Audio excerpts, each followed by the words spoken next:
Hey guys, what's up? It's a Chinchilla notebook here and I'm back with another video.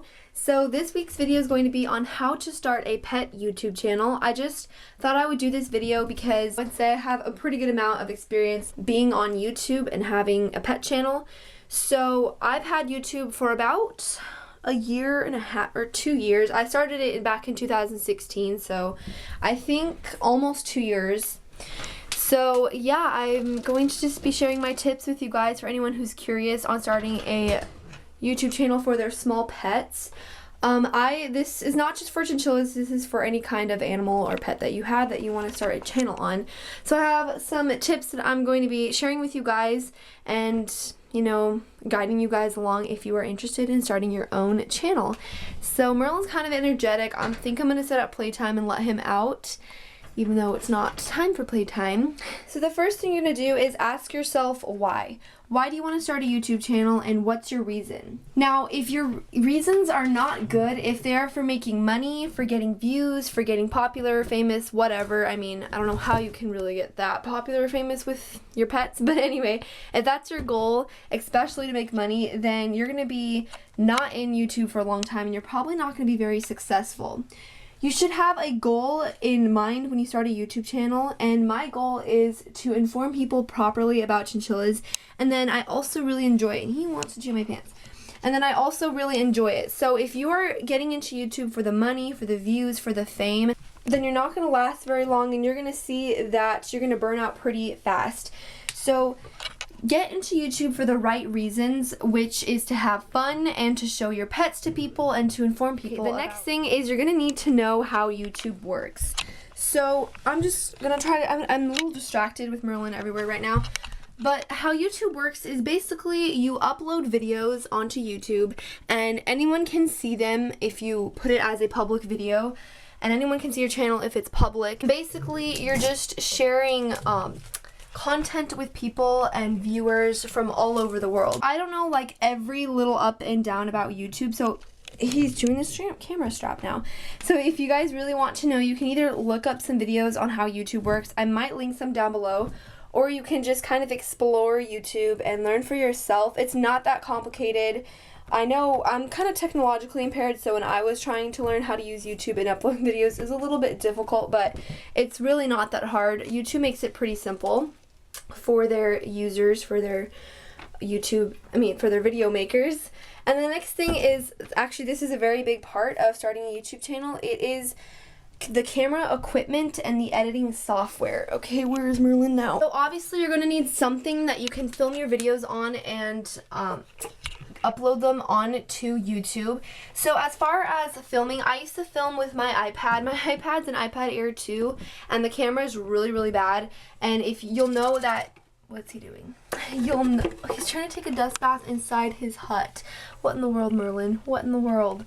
Don't do that. I started filming with that and it was really bad quality. You'll know about how bad it was if you watch my earlier videos. And then eventually I have a camera. I have had a camera for a while, and then I decided to start using this camera to film.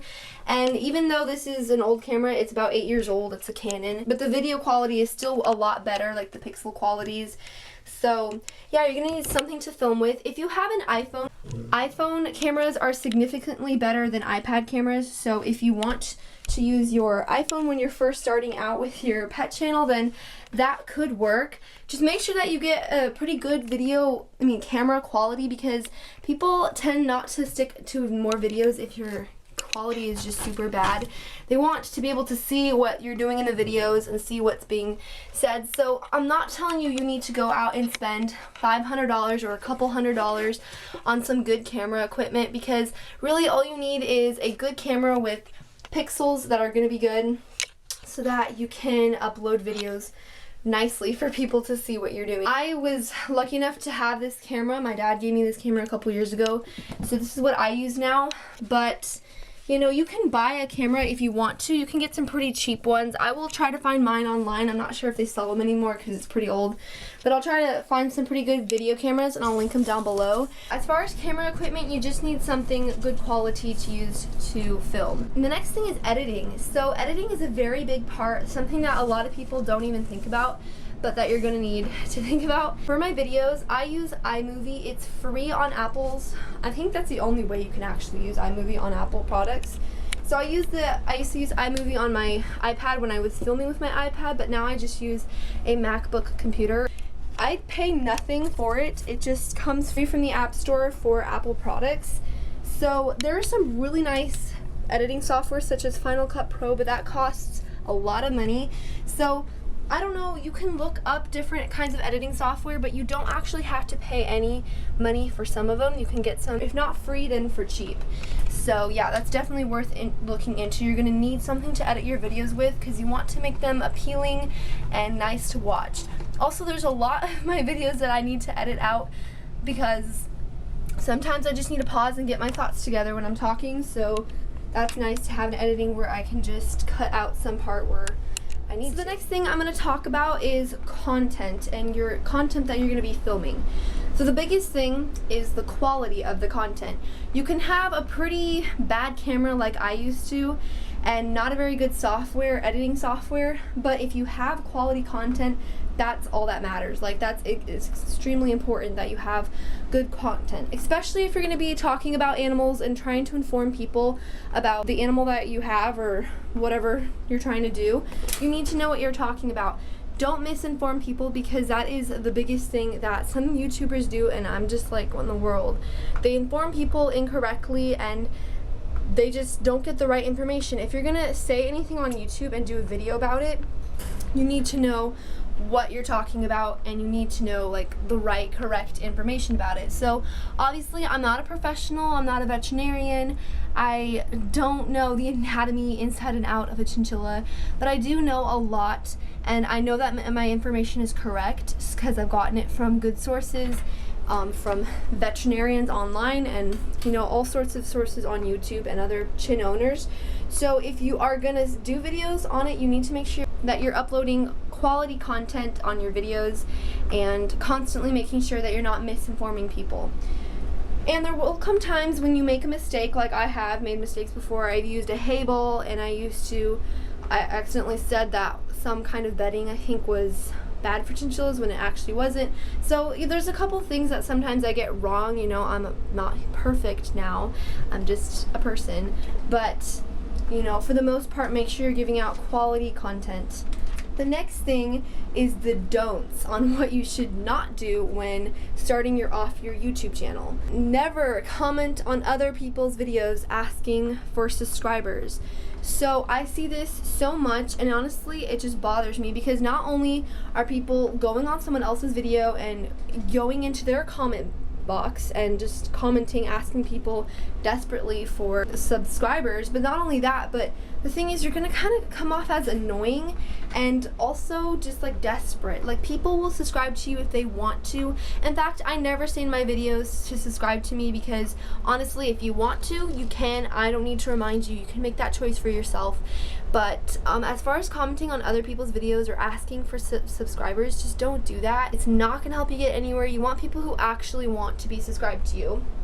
Another thing is,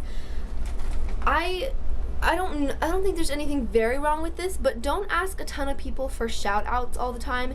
Not only does it get annoying for the person, like the YouTuber, but it also it doesn't help you that much as far as getting you out there, because if you just ask for a shout out and the YouTuber gives it to you, it's not like they're actually saying anything about their channel. Like, if I give it an honest shout out and I'm like, okay, well, I looked at this person's channel and I like their content, then I'll, you know, do a shout out for them. But if I genuinely like their content, I'll usually just give a shout out, whatever, because they asked for it, but not because there's something that you know, I particularly like about their content, and this is in some cases. So don't ask for shout outs. I mean, you can, but if you do, ask politely and ask them to also check out your channel, not just give you a shout out. Like, you want them to be doing it for a reason. So some things I will tell you is do consistently upload. I found that from the very beginning I consistently uploaded. This way, when people are gonna know when you're gonna film and they're gonna be waiting for that video and checking back on the day. I don't know if you want to film and upload once a week, twice a week, or every other week, whatever works best for you. Make sure you tell people and that you have a consistent uploading time, because that is going to get people to check out your channel and be more anticipating and want to subscribe to you. Another good tip is to make YouTube friends. So I currently don't think I actually have YouTube friends yet, just because I haven't reached out to them. But if you've never heard about this, then definitely try it out when you're first starting out your YouTube channel. Make some YouTube friends. If they have an Instagram account, contact them, talk to them, ask if you want to do a collaboration with them or something, or just be on good terms with them, because this way you're gonna just get more traffic and they'll mention you and you can mention them, and this way you can also share insight and tips about starting a YouTube channel if you make a YouTube friend, because you're both going through the same thing and you're both like in it together. Another thing is to start social media accounts. So I had Instagram long before I had my YouTube account. Having a social media account, and I always link it down below if you guys are interested, just makes people, get to see you on different platforms. And then I always ask them if they want to DM me on my Instagram, because then you could just have a kind of like one-on-one conversation. And I think that's a really good idea to start social media accounts, because not only if you before, when I started my Instagram first, I told people on there that I started a YouTube channel, and I feel like that helped me out a little bit too, because people started checking me out on YouTube. Yeah. And the last thing I want to talk about is AdSense and earning money from YouTube. So when I first started out my channel, and for the first year, it never crossed my mind that I ever wanted to make money off YouTube. My sole purpose was to just focus on making videos with my chinchilla for you guys. But I eventually signed up for Google AdSense, and now I'm getting money. It's not a lot, don't think that it's a lot, but basically I just thought I would put ads on my videos and make money off of it if I'm gonna do it anyway. And I don't know exactly what I'm gonna do with the money yet. I might just put it in for Merlin, or I really want to order off an online chinchilla website, but it's kind of expensive with the shipping and everything, so I might do that. The point is, you can have the choice after 10,000 views, so after you've accumulated 10,000 views on your videos, then you can have the choice of signing up for Google AdSense and making yourself an account to monetize your videos and get ads going. And this is going to earn you some money, not a lot. I mean, at least I don't get a lot. And I don't know much about AdSense, so I'm sorry. I know I'm like even signed up with them and everything, and I still don't know that much, so you might want to look that up on your own. But I do know that after you get $100 in your account, then you can take it out. But there's like a lot more to it than just that. I've had it for so long and I still don't know really all the ups and downs of it and how to use it that well, so you guys might want to look that up. I might link down a video for you guys to check it out. But basically, like I said in the beginning, if you're going to start a YouTube channel, don't make it for the money. So yes, I do make money now for my YouTube channel, but that is not why I do filming videos. That's not why I have this channel up. If I didn't get money, I would still film just like I regularly do, because I like it. And if it was all for the money, I would not put any effort into my videos, or oh, he's so cute. He's so cute. Yes, you are. That's pretty much it. I couldn't think of anything else. Hope this helped you on how to start your own YouTube channel. I also forgot to mention this, but as far as choosing a name for your channel, that can also be kind of tricky, but just choose a couple of them and go over with them with your friends maybe, or just, figure out what sounds more pleasing to the audience. If you were a viewer, who would you be more attracted to as far as the name of the channel? Hope I helped you guys with figuring this out if you were interested in starting your own YouTube channel or anything like that. And don't fall, Merlin. So yeah, I will see you guys next week, and leave me down any questions that you have down below. And yeah, Merlin says bye.